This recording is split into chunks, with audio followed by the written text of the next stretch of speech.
Sam, and I'm doing a forecast for October 2015.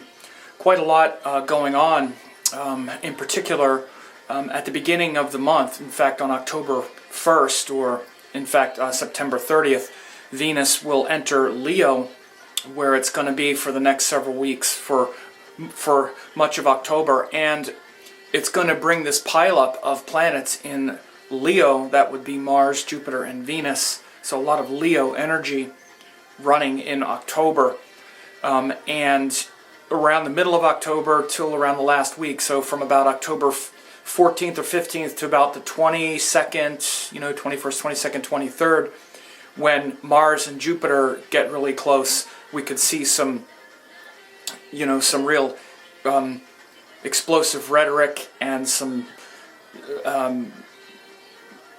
tensions with governments in the world, government problems for sure.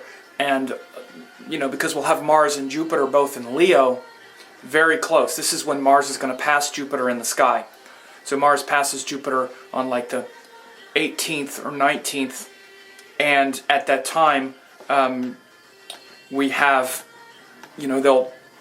that time, and then leading up to it, we'll have a lot of potential for explosive sort of government fighting and battles, maybe people against the governments. There's so much happening right now in the world as far as geopolitically changing with this new development in Syria, with Russia now in Syria conducting air strikes in Syria. A lot of tension in the world around that.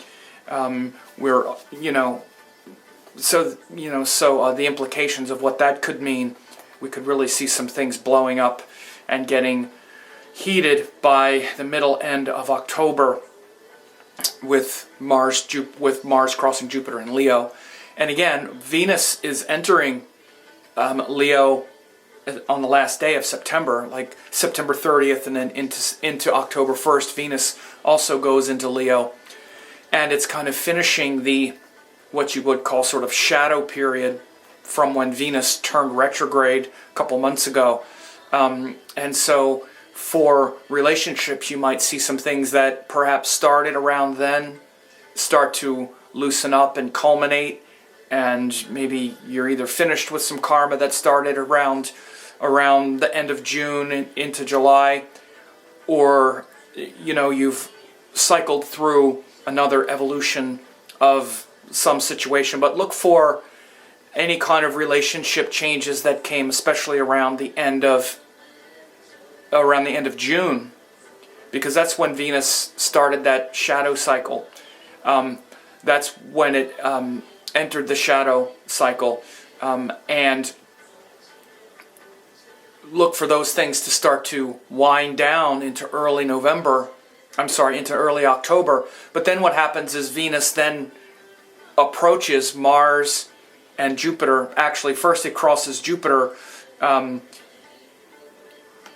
the end of October as well. So like around October 23rd, 24th, Venus crosses Jupiter. Actually, the 25th is when it actually is totally past it. But so 23rd, 24th, 25th, Venus-Jupiter conjunction in Leo culminates, and then Venus will get close to Mars by the end of October. Venus will also pass Mars, and in fact that will be into November.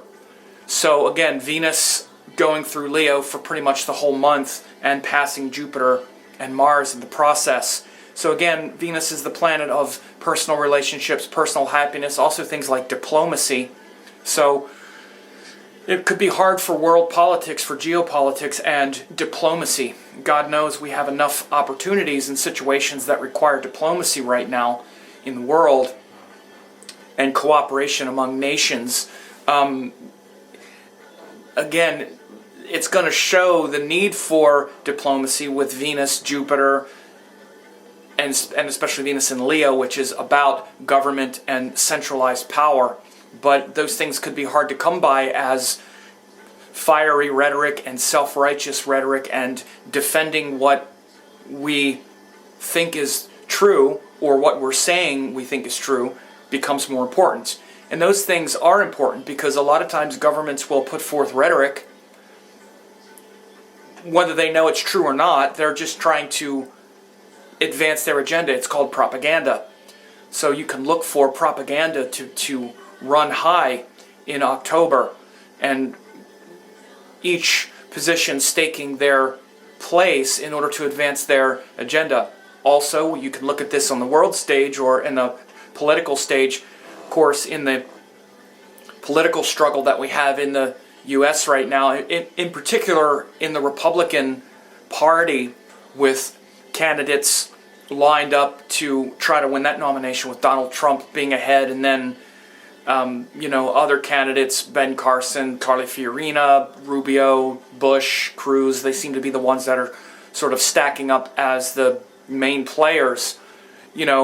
Whether or not they're being genuine or not. I mean, we can see this all the time. People don't necessarily speak the truth. They obfuscate and hedge the truth in order to advance their agenda and to defend their principles and to defend their desire for power. This desire for power is big right now, and what we do with the power. As I said in the eclipse videos last month, in particular when I talked about the solar eclipse video from last month, I talked about how the big themes are power and how we use that power and how that power filters down into all the little details that we need to be aware of in order to legislate, whether it's a government or whether it's your own life. Because in your life you also have a certain power, and you want an outcome from that power.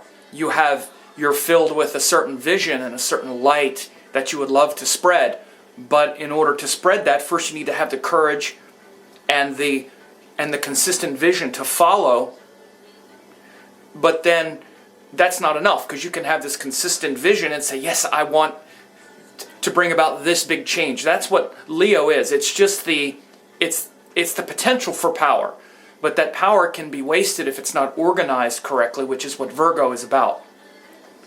So again, these are still really big themes, because we just had this eclipse, the solar eclipse, which again, that's the one that's firing off the lesson.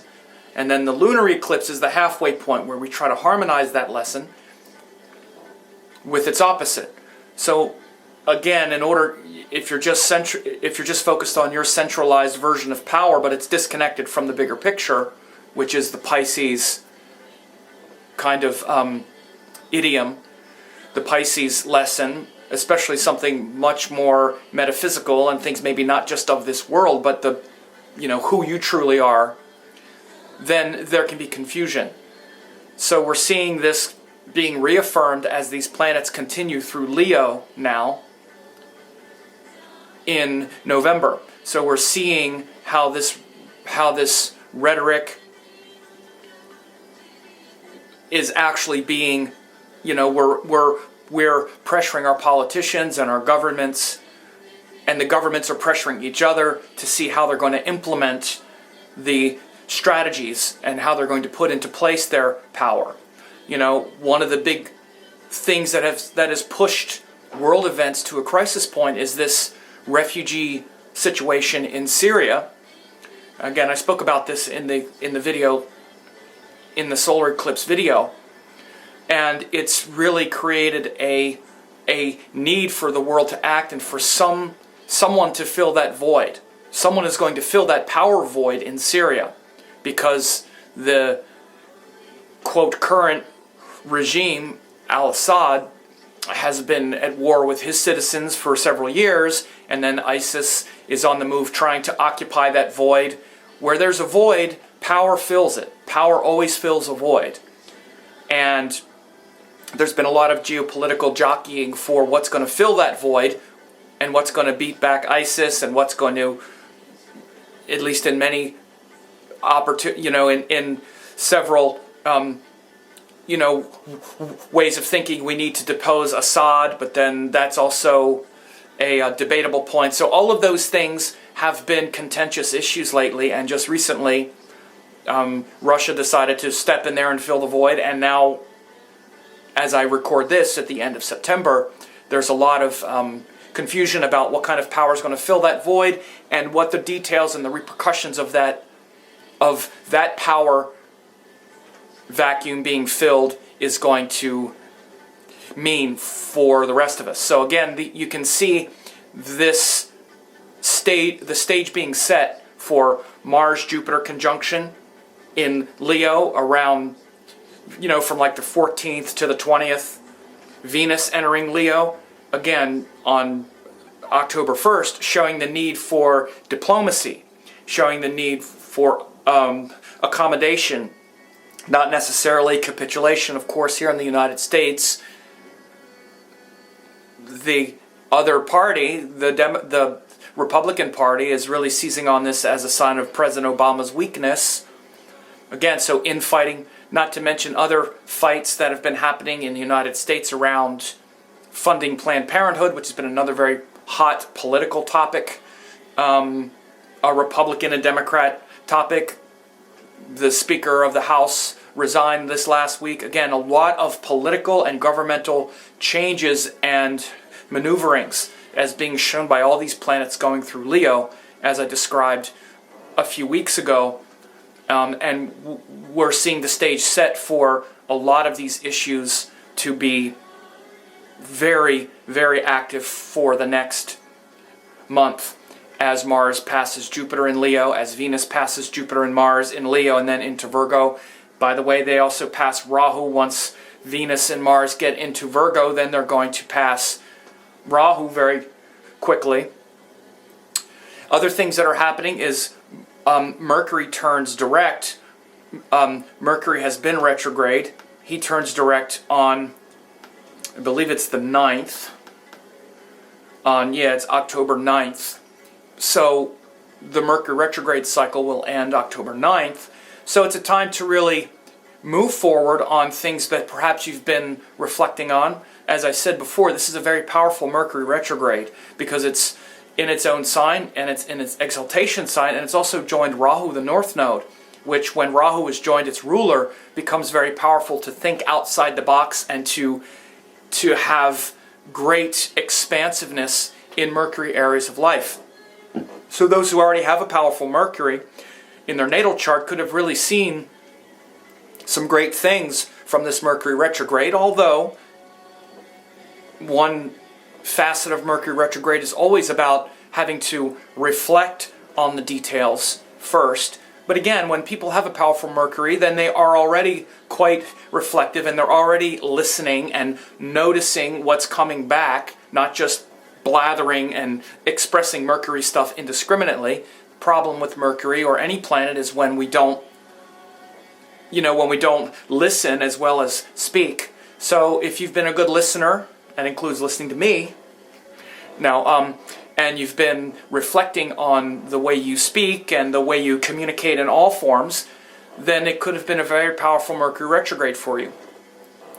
It was for me, actually, very quickly. I got a book project pretty much finished from my end and started another one and finished a couple, very potentially sticky, detail-heavy projects where I have to make presentations and things that are related to media. So, and also since then I've had a lot of things untangle very easily that were sort of confusing, that I actually was really kind of avoiding even facing. Because you get something and you know that it's going to just be a real pain in the neck. It's going to be like 15 difficult details and you just don't feel like doing it. I just kind of walked right into it and started to look at what I had to do, and everything just like fell into place very easily. I have a strong Mercury, so that's the benefit. But of course there's also confusion around certain other qualities. And we saw a lot of that power illustrated on the recent eclipse when Pope Francis came and his way of speaking to many sides of issues. He's a very polarizing figure because he can't be pinned down. He can't be pinned down along certain lines of dogma. He speaks, he's for, what we would call the right to life, which is to not abort, babies, but then he's also against death penalty, and he's also, not for things like gay marriage, if you want to talk about issues.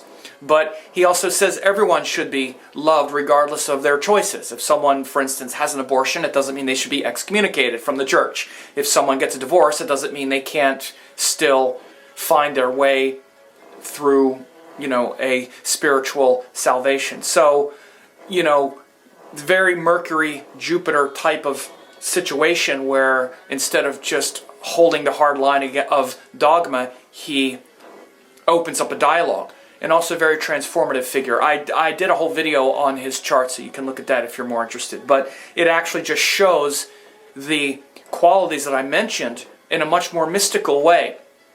Because we had that solar eclipse with the sun in Leo, as I said, which is related to the things I already mentioned, governments, power, and whatnot. But Rahu was in Virgo, which again, as I mentioned, had to do with organizing all of the details. But then the lunar eclipse was in Pisces, which is very mystical, very abstract, very hard to pin down. So this is why there's a lot of disarray and confusion even in the governments and in the power structures and in the power centers, because that lunar eclipse was Pisces, which is not really things of this world. So I talk about world events because it also relates to personal events. And sometimes people are like, oh, why do you talk politics, blah, blah, which I'm going to keep talking what I'm talking. But, I talk about these things because and I bring it back to personal matters as well, but you can see these things as metaphors for your life. And not to be glib, but if you don't have the imagination to migrate those things over into your life, then, try to do it. Try to do that. Try to think of your power center and where you might be invading other people's kingdoms, or where other people might be invading your kingdom and you're trying to organize your power and you're confused about all that. I talk about the world events because these are things that we can see the collective energy. If I just talk about my life, it's boring because it's not your life. If we talk about larger things that we all notice, then it makes more sense. Then we can all kind of fit that into our paradigm one way or another. And I try to talk about them in ways that are open. So whether maybe you think Pope Francis is a fascist or something, but regardless, I'm sure he said some things that you agree with because he kind of touches on all of the sides of an issue. But again, we tend to see someone like that through our politics rather than what he is, which is a member of a church. He's not a politician. Of course, he knows the political situations of things, but again, because I'm actually used to seeing spiritual figures because of my guru Amma, because she's a totally spiritual being, and she realizes that the things that she says are not necessarily politically correct with everybody. But she's not a politician. She's representing the higher truth.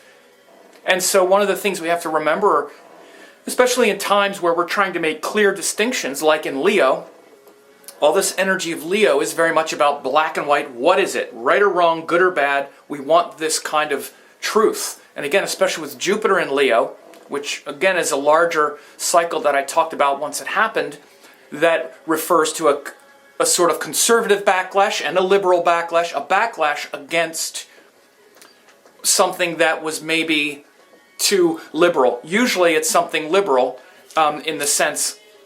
usually it's something more conservative when it's fiery, which is what Leo is. And we saw as soon as Jupiter went into Leo a conservative backlash against more liberal policies that preceded it. This whole thing with this woman in Kentucky, failing to issue marriage licenses, that plays right into that. Other things against other liberal policies since Jupiter went into Leo we're now seeing. So the temptation to want to make things black and white, cut and dried is very strong now with all these planets in Leo, and it's going to be a continuing theme. Whereas in the realm of spirituality, with this lunar eclipse we just had in Pisces, Pisces is all about dissolving all those boundaries. Again, not to keep talking about the Pope, but one of the things, one of his most prominent sayings has to do with making chaos. I think it's Hacienda Leo, I don't speak Spanish.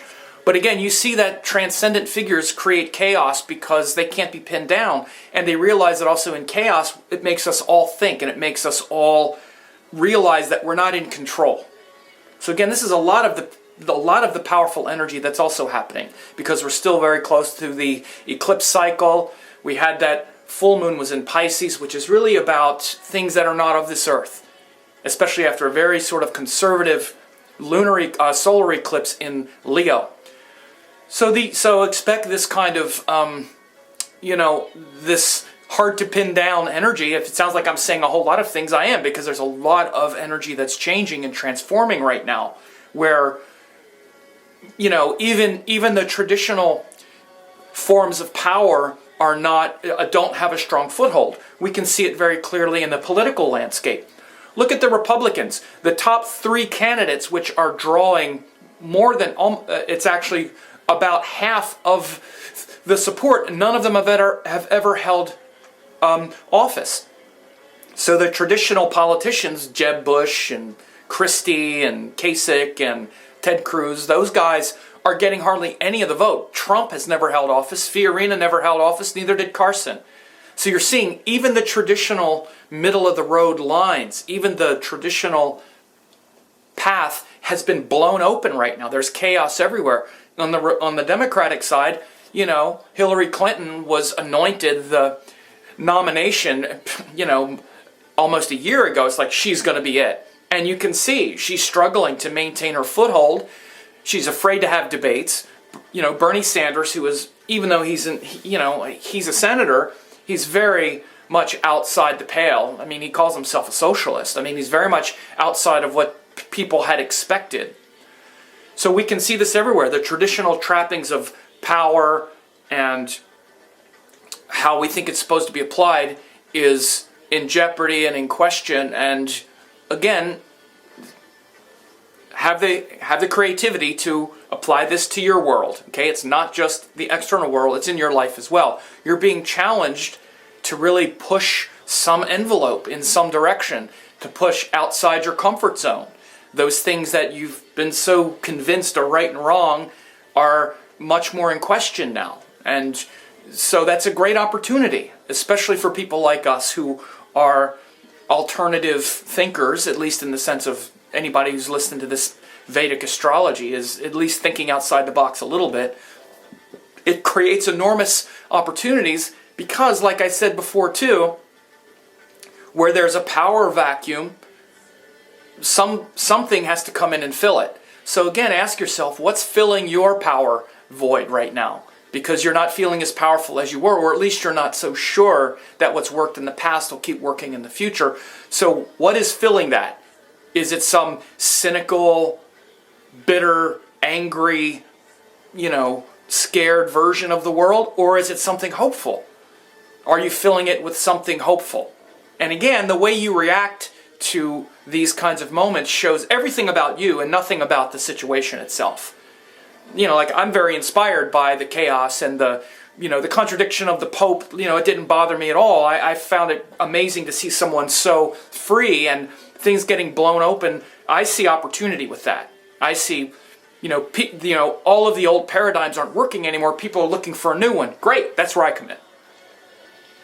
That's where you come in. That's where we come in.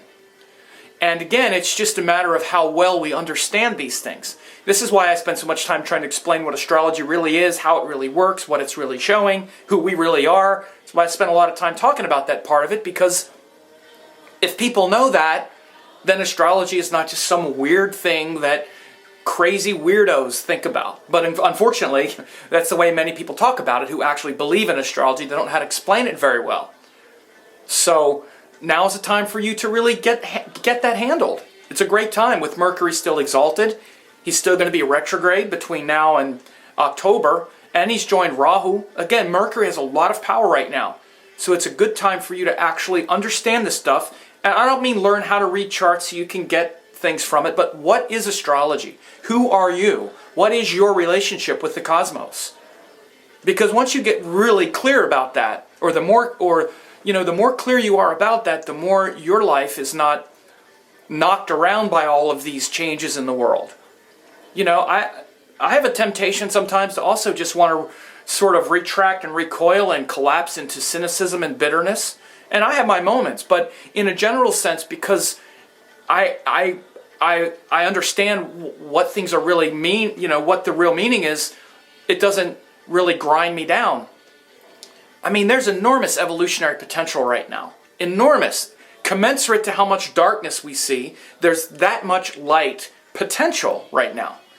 And it's up to people like you to see it that way and to spread it that way, rather than, again, collapse on your issues and your small-minded way of looking at things like, well, but the Pope didn't say this, so he's part of the patriarchy and he's part of this, or this thing is that, and this politician says that.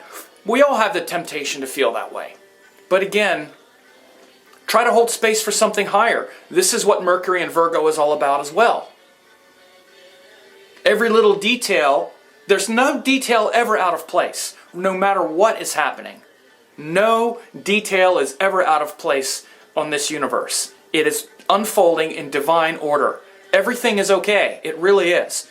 Might not look that way to you, but you don't know everything. We don't know everything, and it doesn't mean we're supposed to be complacent about it either.